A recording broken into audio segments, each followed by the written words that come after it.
Ok, de la presentación, primero hablarles sobre quién es Fermentis, quién es la empresa. De manera general y particular, muchos de los temas sobre levaduras, fermentación, cuál sería la aplicación o el uso de las levaduras, y luego discutir sobre algunas conclusiones. Luis, no sé si podemos picarle ahí al videito, aquí tiene, es un video que, o sea, Fermentis no es una empresa, no es una entidad legal. Fermentis es una unidad de negocios que pertenece al grupo Lesafre, es una empresa francesa, familiar, está basada en el norte de Francia, pero tiene actividades a nivel mundial. Y el principal negocio es el negocio de la panificación, eh, sea levadura seca, levadura en crema, levadura prensada, y obviamente hay una muy fuerte presencia en todo el mundo. Entonces, Fermentis es parte de una división donde se ven diferentes segmentos, diferentes tipos de negocios. Y este año pues, se cumplen 170 años para Lesafre y Fermentis cumple 20 años. Entonces, es una unidad de negocio relativamente joven que ha ido evolucionando muy favorablemente. Sin embargo, queda muchísimas cosas por hacer. Ahí está. Bueno, en el caso de Fermentis específicamente, bueno, platicarles un poquito. 1853 empieza el grupo Lesafre con unas destilerías de Ginebra en el norte de Francia. Y ahí, digamos, evoluciona un poquito tenían también malterías, negocio de malterías, producción de pan. Y luego se empezó a diversificar, buscando qué hacer con todos sus productos que se tenían tanto en las destilerías como en la maltería. Eh, Creo que fue en el 2003, cuando la parte de maltería se le vendió a Cargill en su momento. Se focalizó mucho en la parte de levadura de pan y se empezaron a generar diversas aplicaciones, teniendo ya la tecnología de producción de levadura para diferentes negocios. Aquí lo pueden ver un poquito más grande. Tenemos la división esta de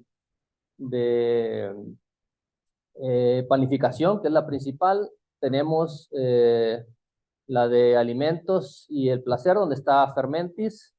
Está la biotecnología industrial, donde tenemos algunas unidades de negocios, digamos, que usan levaduras genéticamente modificadas, que están buscando no solamente producir alcohol combustible para los automóviles, lo que hace Brasil, lo que hace Estados Unidos, sino que también están buscando moléculas de segunda generación eh, que puedan sustituir, digamos, otros derivados del petróleo. Está también la parte de salud, donde se producen algunos probióticos, algunas moléculas que se usan en la industria farmacéutica, y también algunos derivados de levadura que se utilizan en la industria de alimentación animal y también en la bioprotección, en la parte de los cultivos. Entonces, en general, esas son las actividades en resumen del grupo Lesafre. En el caso de Fermentis, estamos enfocados principalmente en lo que es la producción de alcohol para bebidas. Nuestro negocio principal, digamos que es la cerveza. De ahí podríamos dividir la otra parte, la otra mitad, en vino y destilados, y un porcentaje muy pequeñito lo que son bebidas eh, muy típicas de cada región, por ejemplo el tequila. Hay una bebida rusa que se llama kvass. Estamos intentando hacer algo con sake y ese tipo de cosas. Entonces, Fermentis se focaliza principalmente en lo que son bebidas fermentadas para el consumo humano. Por lo tanto, las levaduras genéticamente modificadas no están dentro del portafolio de nosotros ni de nuestro interés en el corto plazo, por todo lo que conlleva estar relacionado con un organismo que ha sido modificado y que va a ser para consumo humano.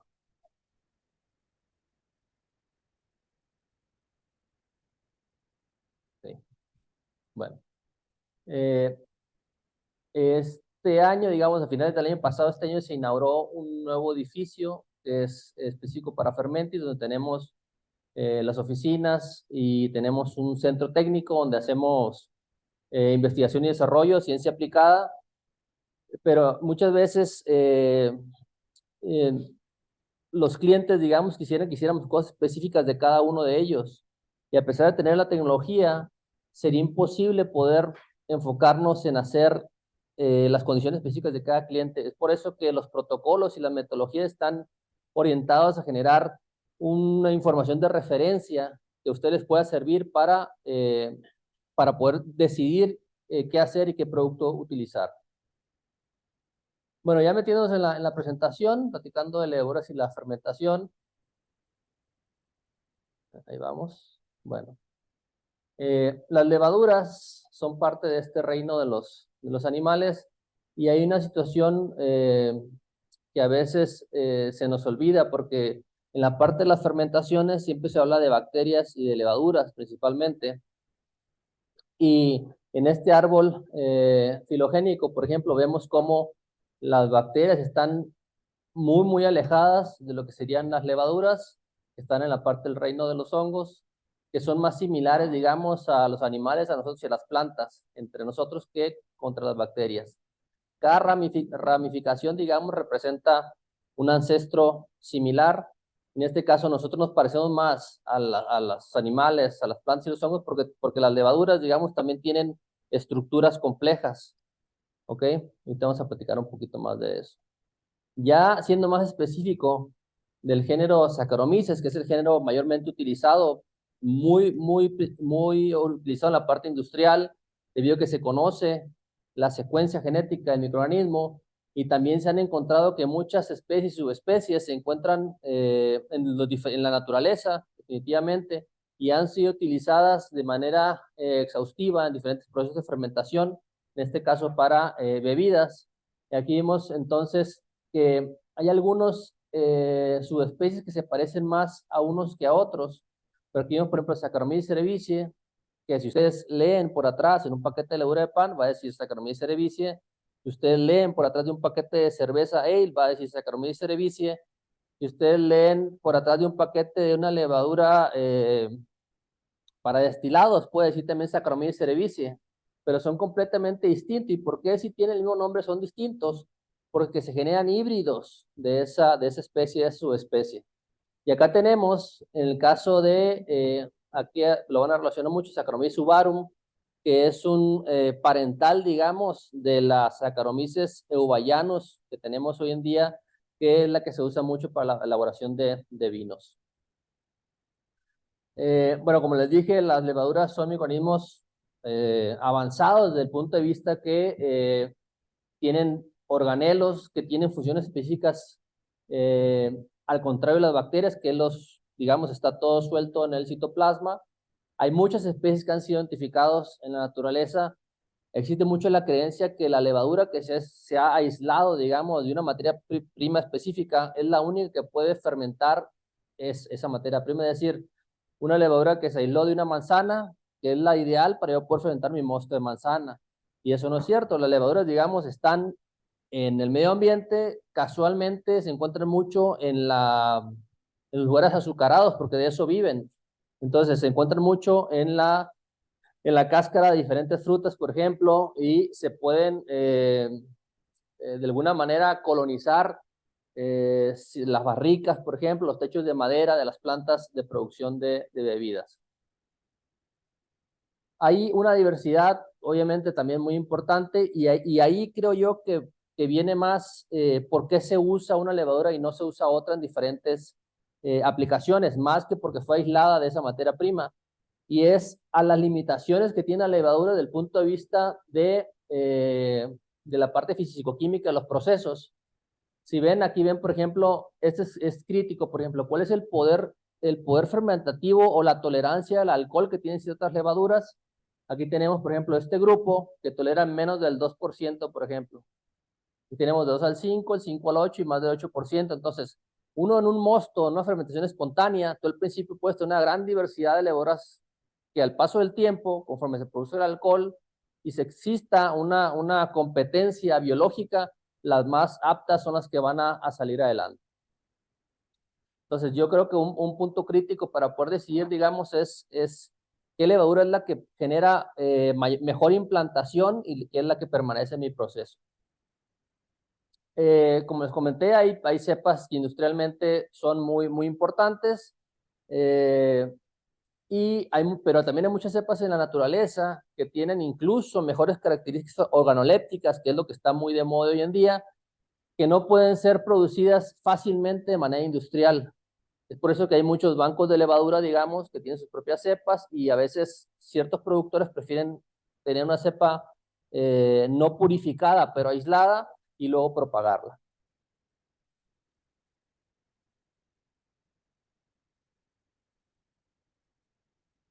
Okay. Como punto importante de partida, creo que debemos de considerar lo que es la ecuación de la fermentación alcohólica.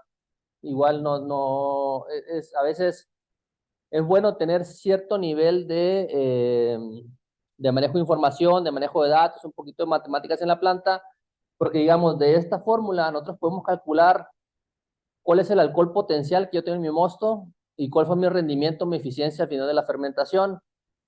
Entonces, de cada 180 gramos de glucosa o fructosa o de azúcar, digamos, yo voy a obtener 46 de etanol y 88 de CO2. Nosotros incluso, por ejemplo, cuando hacemos las mediciones en el laboratorio, medimos el CO2 en lugar del etanol, porque el CO2 lo usamos como una medida indirecta para calcular la velocidad, la capacidad de fermentación. Entonces, ustedes pueden utilizar, y esto se hace por pérdida de peso, porque un fermentador, un matraz, digamos, a la hora que está trabajando, que está fermentando, empieza a producir CO2 y ese recipiente cada vez pesa menos. Obviamente las cantidades tiene que utilizar una balanza analítica, ¿no? Para poder medir esas pérdidas de peso, por eso es mucho más fácil para ustedes poder medir el etanol y poder saber qué tan eficiente es mi proceso. Hay una fórmula típicamente que lo que se hace es multiplicar la cantidad de azúcar, incluso pudiendo hacer un método no tan exacto, pero podemos decir que nos sirve mucho de referencia la cantidad de azúcar por 0.511, que más o menos es la cantidad de alcohol que yo voy a tener, y lo divido entre la densidad del etanol a 20 grados centígrados, y me da los mililitros de alcohol puro que yo puedo obtener por cantidad de azúcar. Obviamente también produce energía y es algo que se debe considerar en sistemas cerrados, en sistemas donde existe un medio ambiente caluroso también. ¿Cuáles son los cambios que voy a tener yo en mi fermentación y los compuestos volátiles, que obviamente también son los que yo estoy buscando? Yo voy a ver una caída de Brix o caída de extracto, por ejemplo, que es el azúcar que se va consumiendo, y voy a ver producción de cogenéricos, producción de aromas y producción de levadura, ¿no? Entonces yo veo que alcoholes superiores, vamos a platicar un poquito más adelante de ellos, si te fijan, se encuentran en diferente concentración en la producción, pero eso no significa que sean más o menos importantes para generar este pool de aromas. Hoy en día sabemos que existe es importante la concentración del metabolito medido analíticamente, pero también es importante eh, estas sinergias que existen entre este tipo de compuestos. Hay otros compuestos, digamos, que son muy importantes como el acetaldehído. El acetaldehído, recordando, y lo vamos a ver ahorita, es un intermediario de la glucólisis.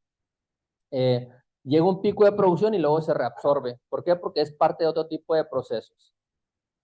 Hablando de esta fermentación alcohólica y la producción de aromas, es muy complejo, no lo vamos a ver a detalle esto, pero para que tengan una idea que nosotros hoy en día nos estamos enfocando mucho tanto en el desempeño de la fermentación, es decir, qué tan rápido y qué tanto azúcar se consume, como en la parte organoléptica. Tenemos que una levadura que es súper rápida, pero también muy eficiente, pero también muy neutra, eh, tiene mucho por mejorarse. Pero creemos que la parte sensorial también tiene muchísimo peso. Entonces, partimos, si fijan acá, de azúcares, que es la fuente, para producir todo lo demás. Y ese tipo de moléculas, ese tipo de intermediarios, son los que dan a moléculas más complejas. Caso típico, ustedes saben, la producción de alcohol, la producción de ésteres, que son la parte frutal, digamos, la parte que más se conoce como frutal, los ésteres de acetato, que son los producidos principalmente, y los ésteres de etilo, que son, digamos, de un nivel un poquito superior de elaboración, de complicación, pero que también se producen como parte del metabolismo de la levadura de manera automática. Cada levadura tiene una configuración que dice, yo puedo producir tanto concentración de cada uno de los metabolitos, pero ya depende del enólogo, del cervecero, que puede mover un poquito esa fermentación, mover un poquito esa levadura para producir un poquito más u orientar estas rutas metabólicas a favorecer cierto tipo de compuestos. Caso que es muy típico, por ejemplo, la relación que tiene la presencia de aminoácidos en la producción de aldehídos y de alcoholes superiores.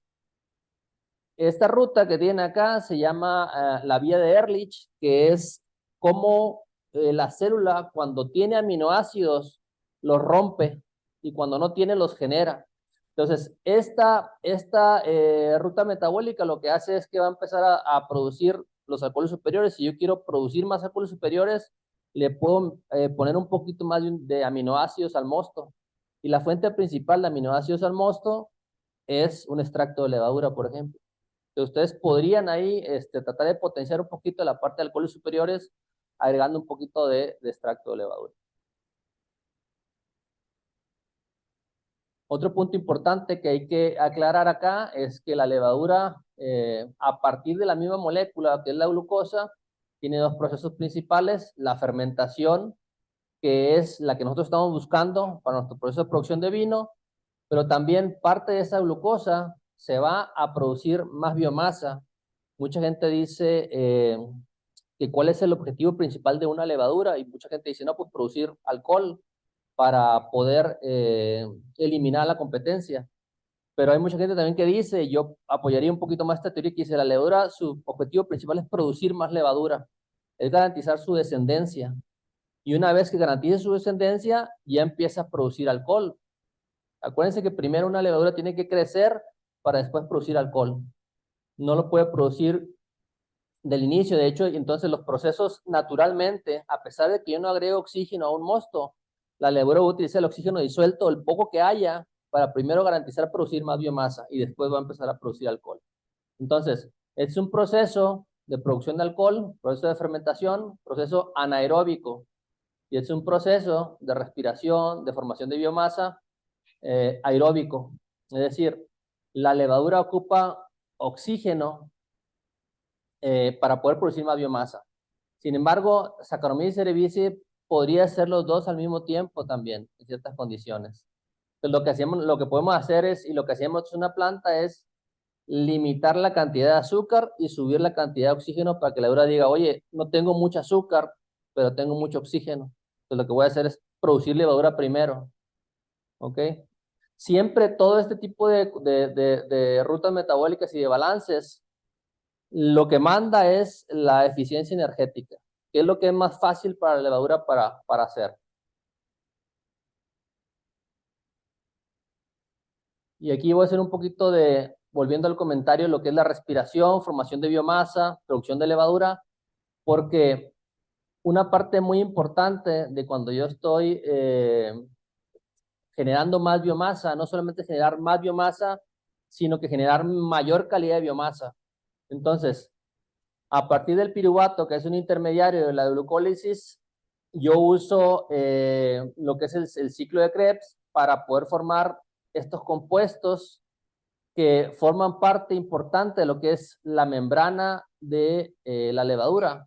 Entonces, lo que es la membrana es, tú puedes, una levadura es lo que va a marcar la viabilidad de una levadura o la poca viabilidad de una levadura. Si la tiene una membrana fuerte, que sea resistente, va a poder tolerar ciertas cosas y también va a poder llevar a cabo sus procesos, pero acuérdense que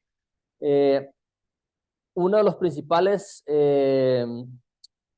efectos que suceden cuando yo tengo alcohol, cuando yo tengo bajo pH, es que se empiezan a naturalizar toda la parte de las proteínas, de los fosfolípidos que están en la membrana.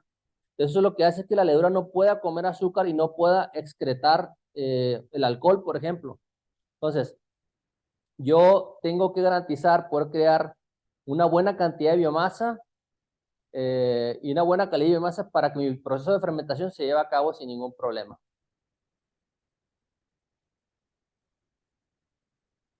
¿Cuáles son los tipos de azúcares que tenemos típicamente? Bueno, a veces tenemos azúcares simples, a veces tenemos azúcares complejos. que si yo como cervecero, si yo como enólogo, los meto mezclados, la levadura lo que va a hacer es, lo que les comenté hace rato, va a decidir cuál es más fácil para ella consumir y ese es el que va a consumir primero.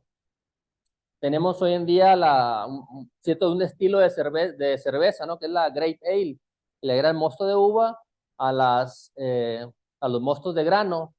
Y aquí, o sea, lo pueden hacer sin ningún problema. ¿Por qué? Porque una levadura cervecera sí tiene la capacidad de consumir azúcares simples, pero una levadura de vino no tiene capacidad de consumir azúcares complejos. Entonces, ese es el primer detalle para poder decir qué tipo de levadura voy a usar. Y el segundo detalle es cuál es la concentración de azúcares simples que yo le estoy poniendo al mosto, porque va a llegar un punto donde esa concentración de azúcares simples va a desplazar los azúcares complejos y la cantidad de aminoácidos y nutrientes que trae el grano. Entonces ahí vas a tener un problema de necesidad de nutrientes. Ok, entonces, tanto el almidón u otro tipo de estructura compleja de carbohidratos se convierte en azúcares fermentables y no fermentables, y los azúcares simples también pasan por un proceso de fermentación y se generan azúcares residuales, o generalmente lo conocemos como Brix, que es lo que medimos como una medida indirecta de azúcar residual, y como componentes principales tenemos el etanol y el CO2, ácidos orgánicos, glicerol y otros componentes de aroma. Pero es decir, siempre se genera un balance entre lo que yo meto y lo que yo voy a tener como resultado. Obviamente también la parte de energía. Y aproximadamente un 5% es lo que se va a producción de levadura o de biomasa. ¿Cuáles son los monosacáridos principales que yo tengo en mis mostos, sobre todo en los de frutas? Pues glucosa, fructosa y sacarosa. Entonces, que son los monosacáridos que la levadura puede consumir sin problema. Todas las levaduras los pueden consumir. De hecho, si ustedes extraen el jugo de las frutas y lo dejan en intemperie, se van a dar cuenta que se fermenta de manera espontánea por la facilidad que tienen cualquier tipo de levadura a fermentar este tipo de azúcares simples.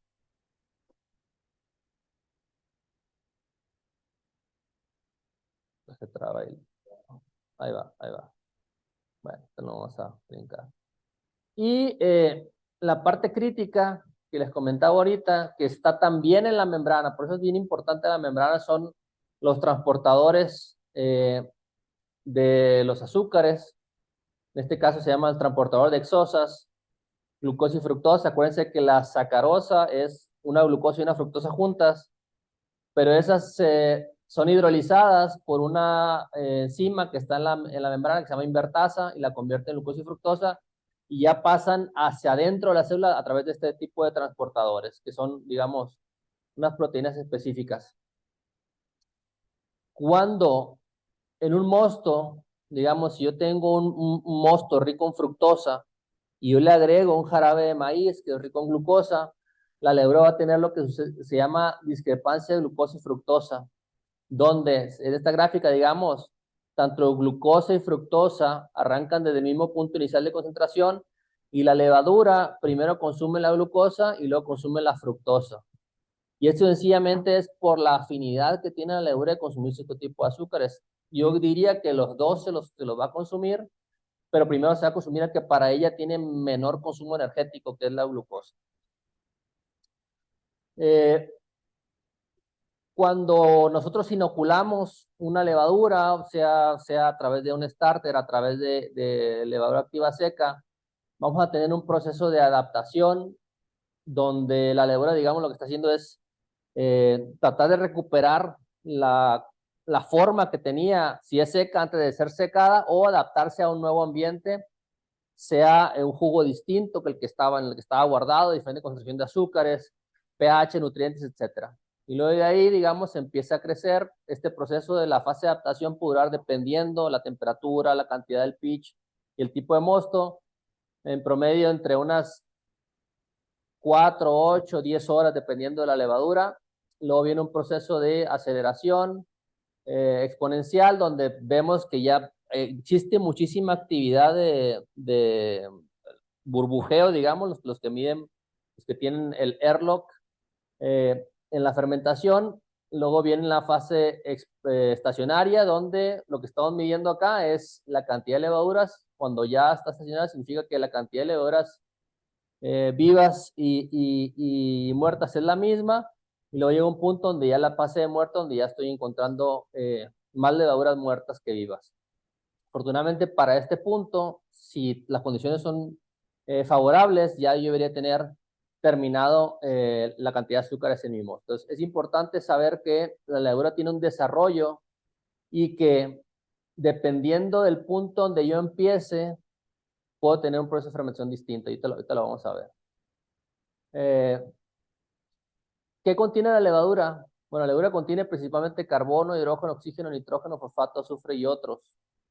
El carbono, pues obviamente lo obtiene carbono y hidrógeno de los carbohidratos. El oxígeno, yo lo puedo añadir de cierta manera al medio, oxigenando. Recordando también que el oxígeno tiene una solubilidad, creo que es como de 8 partes por millón a 20 grados centígrados. Es decir, yo puedo meterle cierta cantidad de oxígeno, pero se llega a un punto de saturación y después de ahí se va a volatilizar. Entonces, a lo mejor si hay gente que se siente cómodo utilizando oxígeno o aire estéril, poder poner, digamos, aire, oxígeno durante el llenado del fermentador solamente, y a lo mejor un par de horas más, porque más de ahí, digamos, se va a volatilizar. La parte del nitrógeno se obtiene principalmente de los nutrientes, puede ser nitrógeno mineral, nitrógeno orgánico, en el caso del fosfato también, de la parte de las sales minerales, azufre igual, en el caso de otros que son microelementos. Entonces, yo podría de alguna manera o teóricamente calcular cuánto necesito para llevar la biomasa de 1 gramo por litro a 6 gramos por litro, por ejemplo, y meterme mucho a desarrollar un nutriente específico para mi proceso. Esto se hace o se haría más fácilmente en investigación y desarrollo.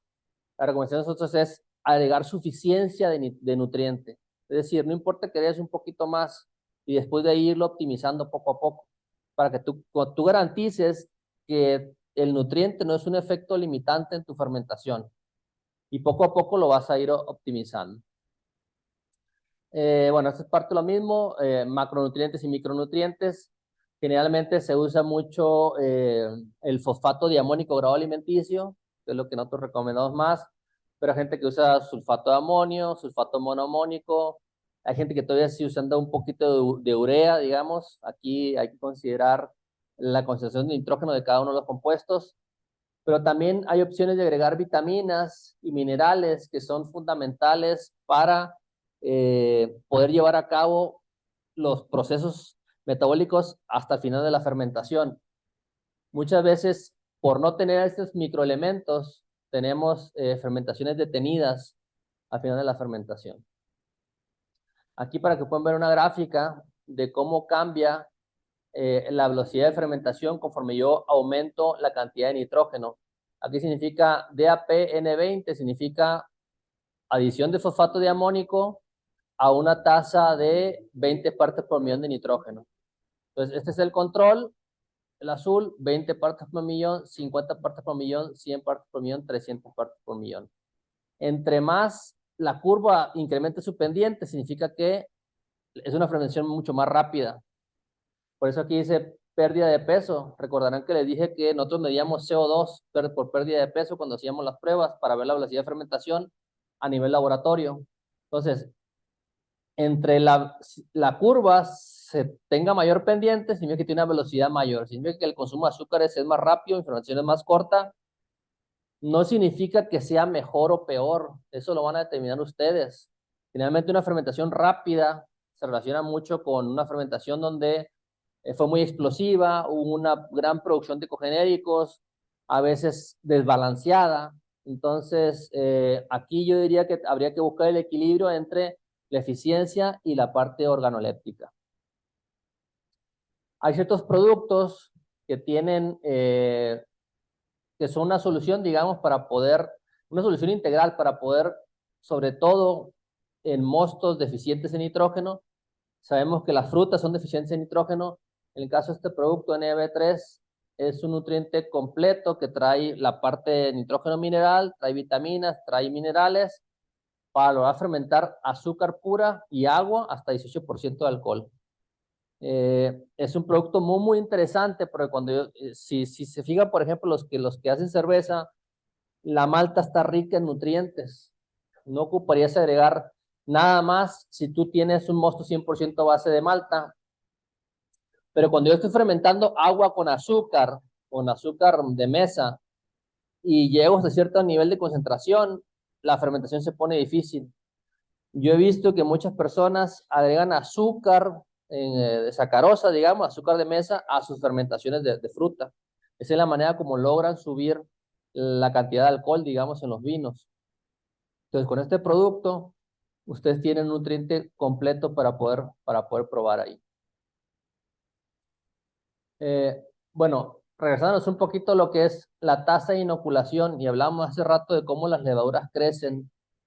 Aquí tengo yo dos ejemplos. Uno, digamos, arrancando con alrededor de 50 millones de células por mililitro, y otro arrancando en 15 millones de células por mililitro. Digan, estas dos es una inoculación regular y esta es una subinoculación. En ambos casos, van a decir ustedes, pues yo llego al mismo punto de biomasa máxima. Sí, pero esta fermentación, esta levadura tuvo que crecer 8 veces solamente para llegar a biomasa máxima, y esta tuvo que crecer 33 veces para biomasa máxima. Ese esfuerzo que hace la levadura para poder crecer tanto y poder consumir azúcar hace que tu vino sepa completamente distinto y que incluso los rendimientos son diferentes. Aparte, que en todo este periodo donde hubo una bien poca cantidad de levadura que tú añadiste, si tú tienes una levadura salvaje, una bacteria, por competencia, va a ser más fácil para esa levadura salvaje o esa bacteria. Entonces, la recomendación de nosotros no es sobre inocular, sino inocular la cantidad de levadura que ustedes están ocupando.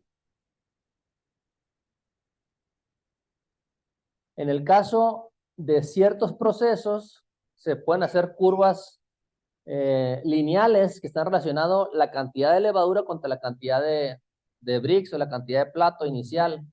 Y aquí tenemos, y la verdad que se cumple muchas veces porque no tiene caso tampoco que yo ponga levadura de más. Si yo pongo un exceso de levadura, puedo tener otros problemas, que producción de off-flavors, etc. Pues aquí yo digo, por ejemplo, yo puedo agregar 50 gramos por hectolitro de levadura seca para un mosto de 10 Brix, de 10 platos. Ese podría ser una media, por ejemplo. Y si yo voy a hacer un mosto un poquito más diluido, pues a lo mejor yo puedo hacer una regresión y aquí lo puedo poner 35, 40 para 8 o 9 Brix, depende de lo que ustedes estén haciendo. Pero pasa lo mismo con la levadura que con el nutriente. Es siempre bueno poner suficiencia de levadura para yo saber que la cantidad de levadura no es un efecto limitante en la fermentación. Yo he visto, por ejemplo, de mi experiencia en gente que hace vino en México de diferentes frutas, que están muy acostumbrados a que una fermentación les dure 2, 3 semanas, por ejemplo. Y a lo mejor esto no es lo más eficiente, pero a lo mejor el producto pues a ustedes les gusta y es exitoso en el mercado.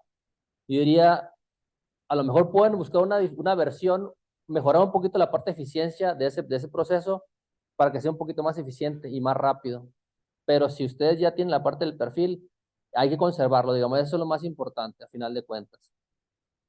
Entonces, hay que saber cuál es la tasa de inoculación que más se adapta a mi proceso, por diferentes razones. Acuérdense también que lo que nosotros medimos, a final de cuentas, si hacemos un conteo de levaduras, es la cantidad de células por mililitro que yo estoy poniendo en la parte inicial de mi mosto.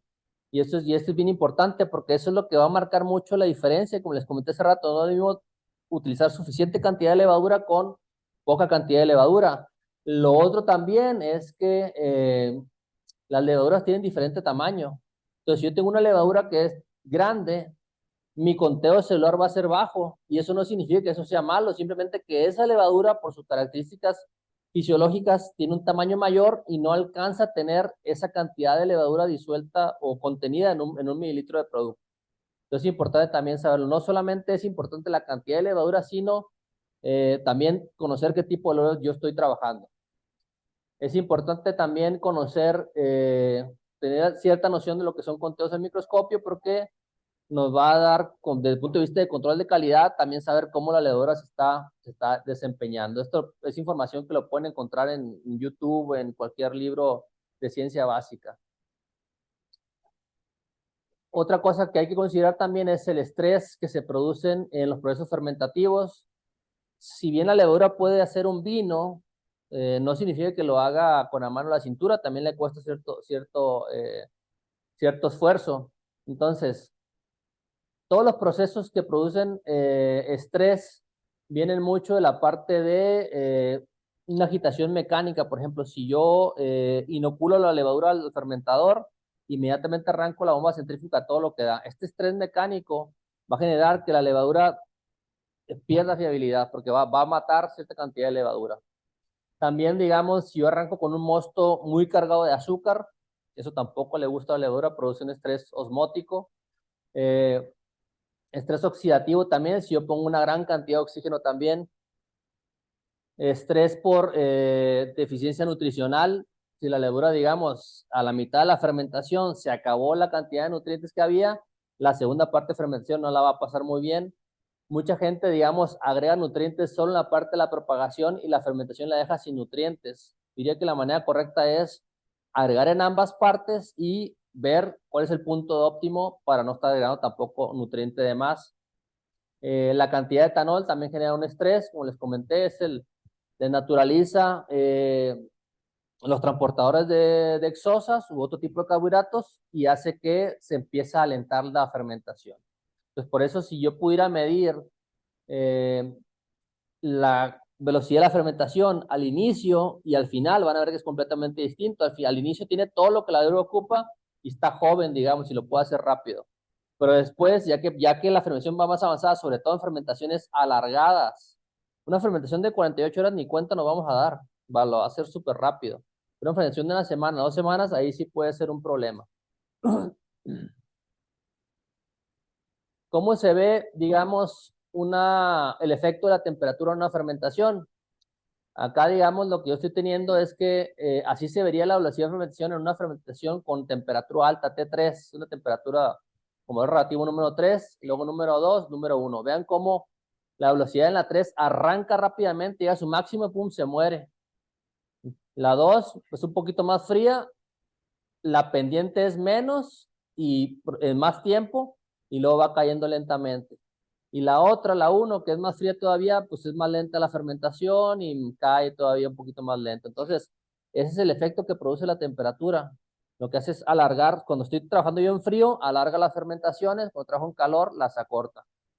Muchas personas que hacen vinos de frutas que no tienen control de temperatura, en invierno me produce una cosa y en verano me produce otra, si es que viven en lugares donde tengan estos cambios de temperatura bruscos. Todo ese tipo de parámetros, digamos, hay que tenerlos considerados. Muchas veces es que no inicia la fermentación. Yo hice un starter o inoculé directamente la levadura y la fermentación no arrancó. ¿Qué está pasando? Si me está marcando que tengo yo Brix, se supone que sabe dulce, debería estar fermentando. Fermentación detenida, cuando avanza, por ejemplo, ciertos días y luego se detiene de manera abrupta, cuando existe una desviación en su perfil aromático, es decir, siempre me estaba dando lo mismo y de repente me supo feo, me supo a otra cosa distinta. Estas fermentaciones alargadas, así que desde el inicio yo esperaba que fermentara en 3 días y se me fue a 5, a 7, no llega el Brix. ¿Cuáles son las causas comunes? El pH. Aquí lo bien importante considerar cuál es el pH, es que no es un punto de pH, sino es un rango de pH donde la levadura puede trabajar. Y en ese rango de pH lo que nosotros decimos es que la levadura tiene 90% de su eficiencia. Si yo me voy hacia arriba o hacia abajo en el pH, lo que pasa es que la levadura va a empezar a bajar su eficiencia. No que se va a detener, va a empezar a bajar. Pero llega un punto donde, porque acuérdense que el pH es una medida indirecta, digamos, de la cantidad de ácido que yo tengo allá. Entonces, si yo tengo una alta acidez orgánica, que es lo que sucede en las frutas de manera natural, Y a mí un amigo me dijo que le agregara un ácido sulfúrico porque así voy a tener menos riesgo de contaminación. Entonces, cuando yo le agrego ácido sulfúrico, que es un ácido fuerte, bajo el pH y tengo ácidos débiles, lo que pasa es que los ácidos débiles se hacen más dañinos todavía para la levadura. Entonces, la primera opción es, sí sabemos que a ciertos mostos de frutas tienen pH ácido, no agreguemos más ácido, tratemos de fermentar la fruta en cuanto la proceso, es decir, no lo dejo ahí al ambiente. ¿Por qué? Porque las bacterias o puntos muertos en el proceso, en los equipos, van a hacer que se empiece a acidificar y ese mosto. Y luego la levadura no va a trabajar. Hay que procesarla lo más rápido posible. No agregar ácido y escoger una levadura que trabaje en ese tipo de pHs. Generalmente los pHs para frutas, digamos, pueden alrededor de 3.5, 4.5. Desde ese punto de vista, una levadura para vino sería mejor que una levadura de cerveza, por ejemplo, que estamos acostumbrados a trabajar en 4.5, 5.5. ¿Ok? Desde el punto de vista de la temperatura, tratemos de ubicar en la ficha técnica qué temperatura trabaja esa levadura que yo estoy usando y procuremos mantenerla en esa temperatura.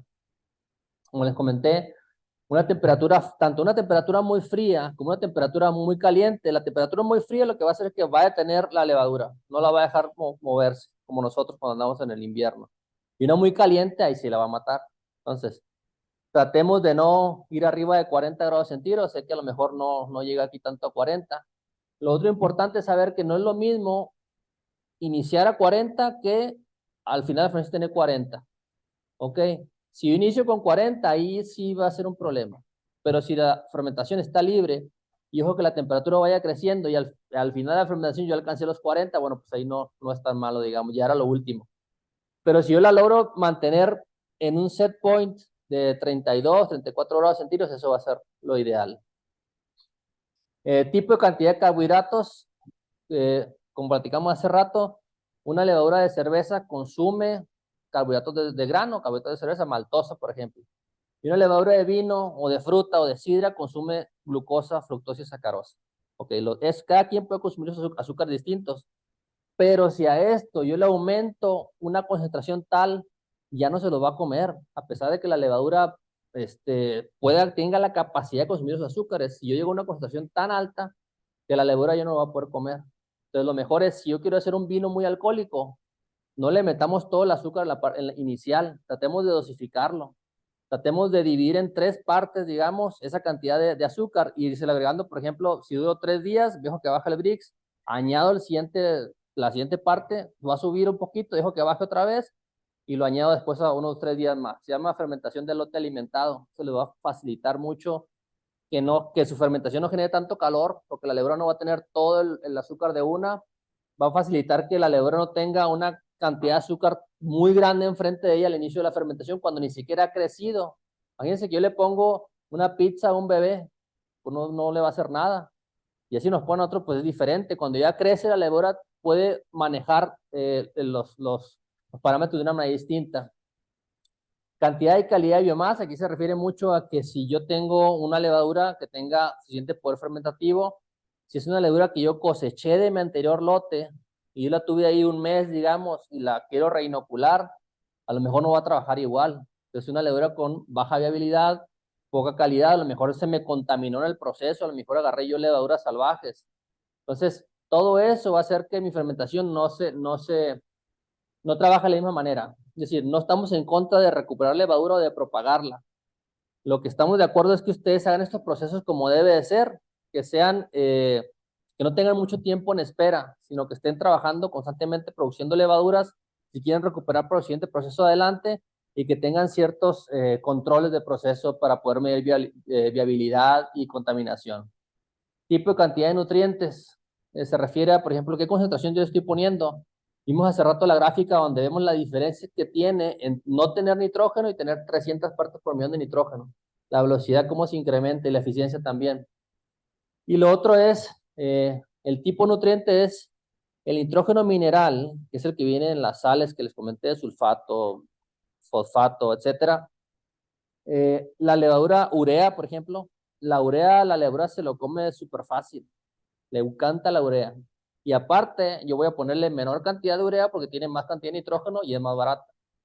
Pero es pues un producto agroindustrial, ¿no? Sí, sí, no, sí,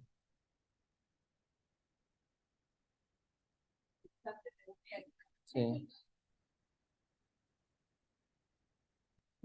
De poder se puede, pero yo no estaría tan pues, cómodo usando un producto agrícola, digamos, en algo para bebidas. ¿Por qué? Porque, digamos, ¿cuál es la diferencia entre un fosfato de amónico grado alimenticio y un fosfato de amónico grado agrícola? Es el nivel de impurezas que tiene o el nivel de análisis que le han hecho para detectar metales pesados, ese tipo de cosas. A lo mejor el producto es el mismo. Sí, de fosfato de amónico sí hay grado alimenticio. Urea, la verdad, yo no he visto. Y no, según yo, no hay.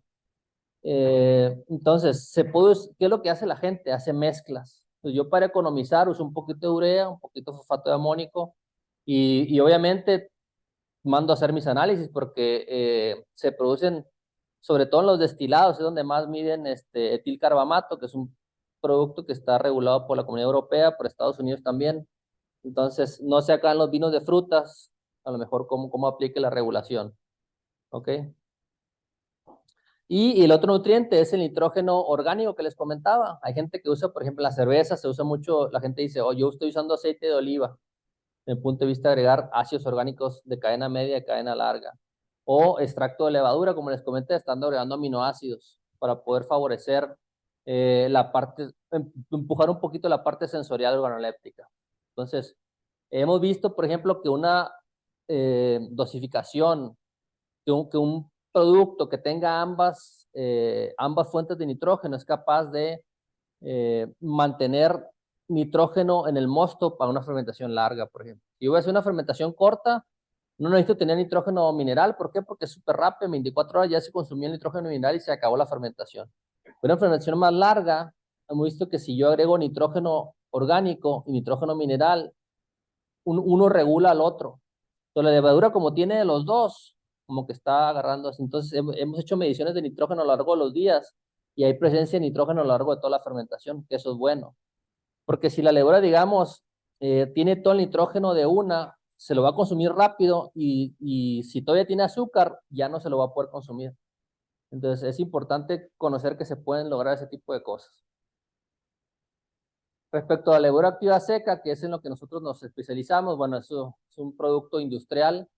Es algo que parte puede ser un banco de levaduras propio, un banco de levaduras de una universidad o de otra empresa, y tiene una fase estéril, tiene una fase industrial, es decir, tiene cierto nivel de contaminación, voy a decir yo, de productos que no son de levadura, por el simple hecho del proceso industrial. Entonces aquí se genera una propagación, se genera son fermentadores de 300 no, son de 200 metros cúbicos más o menos, donde cada levadura tiene una receta específica para poder crecer, tanto la parte de nitrógeno como la parte de vitaminas, minerales.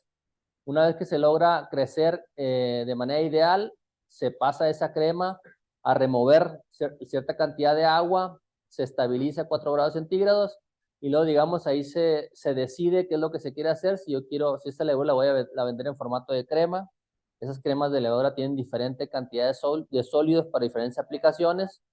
O si yo la voy a vender acá como levadura prensada, levadura seca, se hace otra remoción de agua a través de un filtro rotativo de vacío, donde se generan unas placas de esta pasta y luego se mete a un extrusor.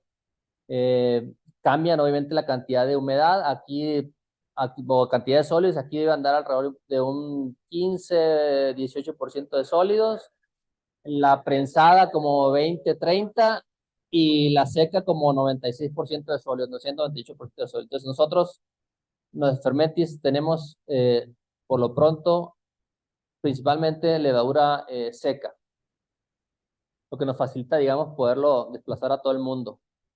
Entonces regresamos a lo mismo, en estas plantas, el proceso de crecimiento, nosotros digamos ¿qué es lo que pasa típicamente cuando los cerveceros, que voy a decir, el caso es cuando hacen un starter?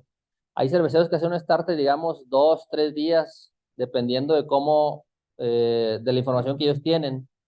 Pero digamos, en el caso de nosotros, estos starters, estos propagadores a nivel industrial, lo que hacemos es que se genera la cantidad de biomasa y se detiene. No, nos interesa no es seguir manteniendo esa levadura propagada, porque cuando la levadura llega al tope de biomasa, ya no va a seguir creciendo más. Lo que va a hacer es seguir consumiendo azúcar para mantenerse. Acuérdense que hablamos de una fase estacionaria. Pues cuando la levadura llega al pico máximo, ahí es donde se cosecha. Y cuando se cosecha, tratamos de darle toda la nutrición y todas las condiciones para que la membrana de la levadura, que ya les comenté que era bien importante, sea lo mejor posible para que ustedes la puedan inocular directamente a la fermentación.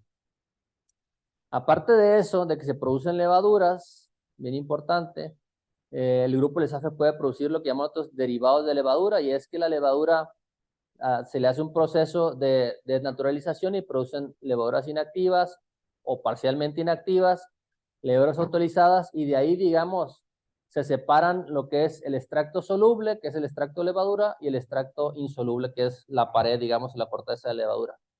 Después de cada uno de estos productos se puede extraer un producto específico para poder utilizarlo en una aplicación distinta. Nosotros, por ejemplo, tenemos en la parte de cervecería una proteína del extracto de levadura, de una levadura específica, tiene una levadura de una proteína de un peso molecular que lo que hace es que se enlaza, forma una red con los polifenoles del lúpulo y hace que se genere una turbidez estable, a pesar de que yo la pasteurice y a pesar de que yo le meta frío y tiempo. Entonces, a ese nivel. Entonces, podemos producir levaduras y derivados de levadura. Así es como se ve, digamos, en el microscopio una levadura que está en perfectas condiciones, en crema líquida, y después de secado sí le vemos un poquito más como una ciruela pasa. No les voy a mentir, es un proceso industrial, es un proceso que tiene sus costos en la levadura. Sin embargo, la capacidad que se tiene de poner una cantidad bien alta de levaduras por gramo de producto es lo que hace que con una cantidad pequeña tenga una gran cantidad de biomasa. La calidad es una cuestión muy importante para nosotros, pasa varias fases de control de calidad, y si la levadura no cumple ya en el pallet, no cumple porque el control principal se hace ya el producto empacado en el pallet y todo, si no cumple ese producto se descarta. ¿Cómo la podemos utilizar ya más a detalle, esta levadura en el proceso? Bueno, como les comenté, los mostos de fruta, existe una diversidad muy grande entre los procesos y las materias primas. La clave acá y lo que es constante en todos es que son deficientes en nitrógeno. Deficientes en nitrógeno, alta acidez, pocos azúcares en muchos de los casos, y que tienen una turbidez alta también. Entonces, este es el caso de la sidra o de la vino de cerveza, de manzana, perdón, podemos decir, y lleva varios procesos para poderlo tener. Mucha gente, digamos, lo que está haciendo ahorita ya es no solamente trabajo con el jugo de manzana prensada, sino que está haciendo combinaciones con concentrado de manzana, digamos. Y este sería una manera de que ustedes pudieran fortificar desde el punto de vista de azúcar de su mosto. Cuando la manzana, digamos, no trae suficiente azúcar por la cosecha, la temporada, lo que sea, yo puedo comprar un concentrado de manzana y agregárselo para elevar mi Brix inicial. ¿Qué es lo que va a pasar? Mucha gente sataniza este tipo de productos porque no sé por qué razón, pero yo si fuera ustedes, lo vería como una alternativa, porque este concentrado de fruta, ya para empezar, ya tuvo un proceso térmico, entonces está, de punto de vista de carga microbiológica, está bueno. Segundo, este proceso térmico lo que hizo formó ya precursores de aroma en el concentrado, que les pueden servir a ustedes también. Entonces lo pueden utilizar como una alternativa para fortalecer la cantidad de azúcar inicial que ustedes tienen en el mosto. Mucha gente a lo mejor no usa el concentrado porque lo relacionan como un proceso muy industrial, el usar el concentrado de fruta, y por eso prefieren usar la fruta fresca, está perfecto. Pero a lo mejor pueden encontrar una combinación que tenga lo mejor de los dos mundos. Y lo otro también bien importante en el proceso, que es lo ideal, no siempre se puede, pero lo ideal es trabajar con mostos clarificados. O sea, eso le va a ayudar mucho a la fermentación.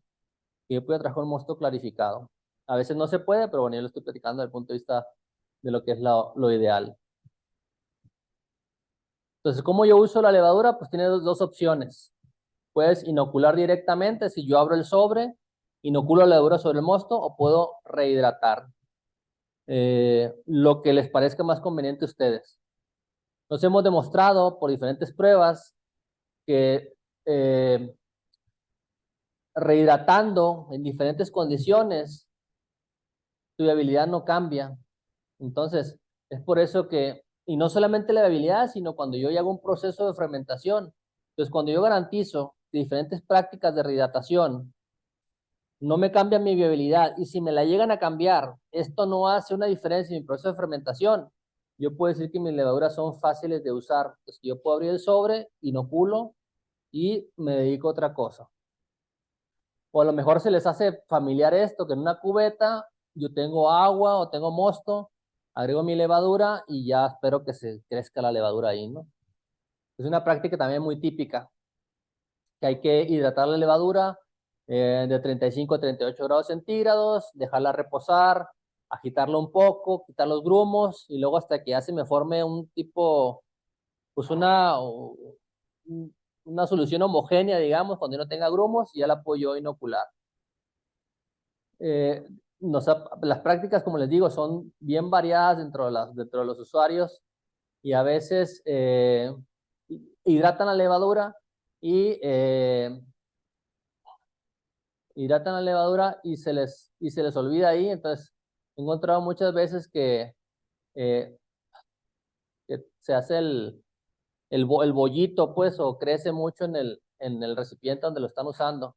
Además, digamos, de que ese tipo de proceso, pues hay una persona que es un proceso adicional, que entonces tienen que manejar, te consume tiempo, agua, no solamente agua y energía para hacerlo, sino también para poder estar lavando estos recipientes. Pues creemos que eso ayuda bastante poderla inocular directamente. Ok. Entonces, agregamos la levadura sobre el líquido, agitamos un poco, dejamos reposar 15, 30 minutos y luego ya podemos inocular la fermentación. Punto importante considerar, nos pasa, les digo que pues el muchacho que estaba hidratando la levadura también es el que va y le abre al del almacén, que es el que hace mil cosas, la deja ahí y cuando se acuerda dice, oye, no le he puesto la levadura, ya tiene tiempo la levadura ahí sentada en el agua o en el mosto. Ahí, o se descompuso una bomba y yo no la puedo bombear la levadura, entonces hay que considerar que eh, la levadura en esas condiciones puede durar 18 horas a 4 grados centígrados, 6 horas a 20 y 4 horas a 25. Esos son los tiempos de espera, digamos, que ustedes pueden eh, considerar con seguridad. Hay que considerar también, obviamente, usar, ahí decía agua estéril, pero no necesariamente tiene que ser agua estéril, pero tiene que ser un agua de calidad para su proceso. ¿Ok? Si yo estoy considerando, por ejemplo, usar 50 gramos por hectolitro a 20 grados centígrados, que para vinos de fruta muchas veces puede ser 25 gramos por hectolitro, yo lleno cierta parte del fermentador, inoculo directamente la levadura y con el puro llenado, con eso tengo suficiente para que la levadura se homogenice. No ocupas meterle un agitador, no ocupas meterle oxigenación. Con el puro llenado es suficiente para airear incluso y homogenizar el mosto. Debería de haber seguramente ciertas fermentaciones con mucha pulpa, que sean mucho sólido, que sean difíciles de manejar. Por eso yo les decía, la levadura prefiere mostos clarificados. También entiendo que ciertas pulpas o ciertas cáscaras, hay gente que ya incluso cáscaras, aportan ciertos aromas también, cierta diversidad en la parte de los microorganismos. También hay que tratar de buscar un punto medio acá. El oxígeno no es mandatorio, es opcional, como les comenté, y los nutrientes, habría que hacer la prueba, qué tanto nutriente necesita su fermentación. Es decir, hacer una fermentación sin nutriente y una con nutriente para que ustedes vean las diferencias.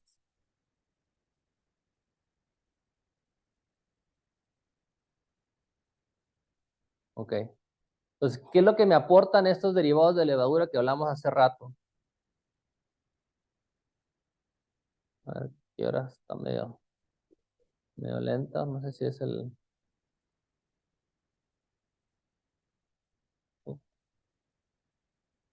esto es ese. Sí, fíjate, dale. Dale otro más. Entonces, dale otro más. Otro. Ok. Uno para atrás. Uno para atrás. Ok, entonces, la levadura que me va a aportar, bueno, una cepa específica que yo puedo obtener información de referencia para qué me puede servir. Si yo tengo una levadura inactiva, esta levadura inactiva, un ejemplo puede ser este Spring Aroma. Estamos hablando de productos de vino, pero creo que les puede servir mucho para que tengan una idea. Lo que hace el Spring Aroma, ¿a qué le llaman productos de caracterización? Este producto se usa mucho en los vinos blancos y lo que hace este Spring Aroma es que es un producto rico en antioxidantes. Entonces, un vino con este producto es capaz de durar más tiempo en el anaquel sin hacerse pardo, sin hacerse, en el caso del vino blanco, se hace verdoso, ¿no? Gris. Este producto ayuda y es parte de una levadura inactiva. Luego tenemos este que se llama Bioferm o Springferm, que es una levadura autolizada, es decir, tiene un poco más de las dos partes y se usa principalmente desde el punto de vista de nutriente. Y la levadura que está completamente autolizada, tenemos los dos fragmentos, como les comenté, que es este Spring Cell, que son cortezas de levadura principalmente, que son ricas en polisacáridos, ácidos grasos, y el extracto de levadura, que es rica en aminoácidos. Entonces, ustedes los pueden conseguir de manera separada también. Todos los productos aportan algo.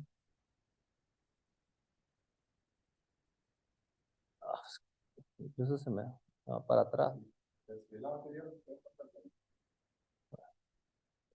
Ahí está, bueno, ya. Hay más que la distancia. Sí. Si se fijan acá, digamos, estos son los diferentes productos.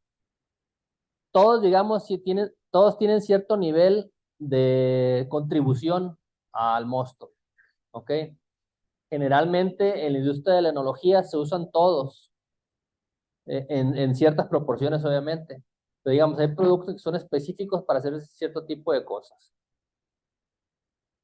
Respecto a las levaduras, aquí vamos a hablar de levaduras de vino principalmente. O sea, nosotros tenemos un portafolio bastante amplio. Eh, yo les invito, que digamos, tienen ciertas características, yo les invito a que vayan al sitio de Fermentis a revisar algunas de ellas para que ustedes puedan ver cuál es la que más les conviene. ¿Qué es lo que valoramos mucho nosotros? Es, digamos, la parte de desempeño de la fermentación.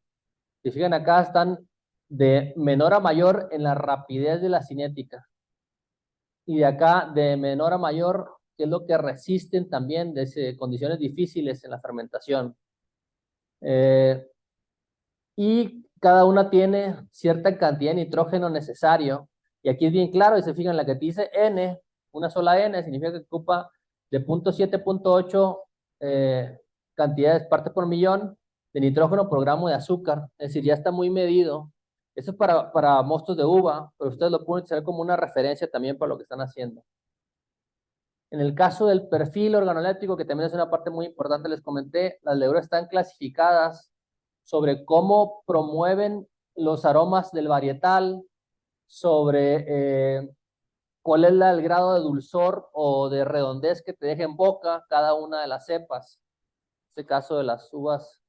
En el caso de los rojos, nos orientamos más por si es una fruta madura o una fruta fresca, la cantidad de estructura que nos dan y la cantidad de redondez en boca.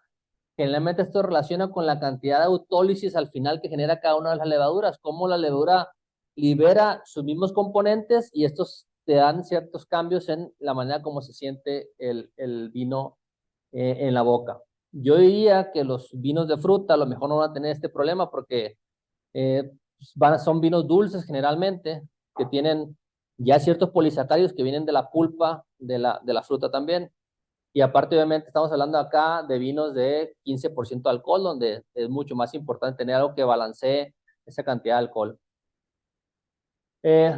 Yo diría que también se pueden revisar el portafolio de Red Star, que creo que es lo más conveniente, donde tenemos, digamos, levaduras que son muy robustas, como este Premier Cuvée y Premier Blanc, que se usan mucho, de hecho, lo usan mucho para fermentaciones de frutas, porque a pesar de que son neutras, son muy robustas.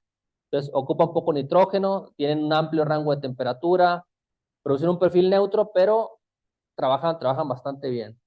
Y luego ya si ustedes quieren probar, tenemos otras 3 cepas que tienen cierta variación en los perfiles para que ustedes puedan decidir cuál es la levadura, que eso es lo principal, que ustedes puedan probar, cuál levadura se adapta mejor al perfil de vino que ustedes están buscando. Bueno, como conclusiones, tenemos que sería ideal tener un análisis de la materia prima. Muchas veces no se puede, pero sería ideal tener un análisis de materia prima, es decir, eh, lo ideal es tener un cromatógrafo de líquidos que pueda decir acidez orgánica, perfil de carbohidratos, eso es lo principal. Si no puedo, a lo mejor una titulación, medir azúcares reductores y medir acidez volátil. Tener objetivos claros de qué es lo que yo estoy buscando, cómo está mi fermentación ahorita y qué es lo que puedo mejorar. Eh, Generar una línea base para yo, digamos, poder tener una evaluación objetiva de qué es lo que en realidad estoy obteniendo o qué es lo que estoy perdiendo. Garantizar la implantación de la levadura. Si yo no logro implantar la levadura en mi proceso de una manera temprana, es posible que el resultado que yo estoy obteniendo sea una combinación de mis levaduras salvajes, de la levadura que yo estoy poniendo y de otras condiciones. Entonces, yo les diría, para poder tener una línea base, hay que asegurarnos de que el resultado que yo estoy obteniendo viene de la levadura que yo estoy agregando, no de otros parámetros externos. En base a las características de referencia técnicas que ustedes pueden encontrar en la página de Fermentis, decidir usar una levadura adecuada para lo que ustedes están buscando. Probar con nutrición simple y probar contra nutrición compleja, a ver si en realidad ustedes están obteniendo un beneficio. Hacer un monitoreo de la fermentación, al menos Brix a través del tiempo, pH también si se puede, y tratar de hacer una evaluación de los rendimientos para saber si esta levadura que yo estoy usando, que se supone que me va a dar más alcohol, en realidad lo está haciendo o en realidad no lo está haciendo. Y finalmente, hacer un análisis sensorial que se hace, digamos, ustedes, un equipo de cata, para que vean cuáles son los cambios que ustedes están obteniendo. Si en realidad eso va a poder posicionar mi vino como un vino de mayor valor agregado o se queda donde está. Y no sé, Luis, si aquí hay un videito ahí si le puedes explicar. Esta es la aplicación de Ferment, la pueden buscar, está para Apple y para Android. Y es una aplicación donde se registran y pueden encontrar muchísima información sobre los productos y a detalle, ¿no? Sobre lo que ustedes podrían estar utilizando en algún momento.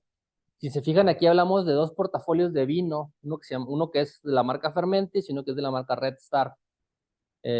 Los pueden explorar ambos. Yo les voy a mandar la información esta presentación se la voy a mandar y también les voy a mandar las fichas técnicas de las levaduras de Red Star para que ustedes lo revisen.